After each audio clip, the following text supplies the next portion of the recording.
আসসালামু আলাইকুম। আমাদের যশোর জেলার চৌগাছা উপজেলার সিংহাচরিত্র গরিবপুর রোডের এই সৌন্দর্যটা আপনাদের মাঝে তুলে ধরেছি। আপনারা দেখে কেমন লাগছে এটা প্লিজ জানাবেন। দুই ধারে দুই পাশে কি সুন্দরভাবে নারকেল গাছ সারিবদ্ধভাবে রয়েছে।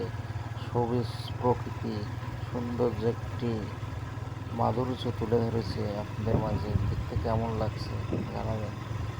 কি সুন্দর একটা মুহূর্ত। এখানে বিকালে এসে অনেক সুন্দরভাবে মুহূর্তটা পার করা যায়। অনেক সময় এখানে অনেক মানুষের সমাগম দেখা যায়।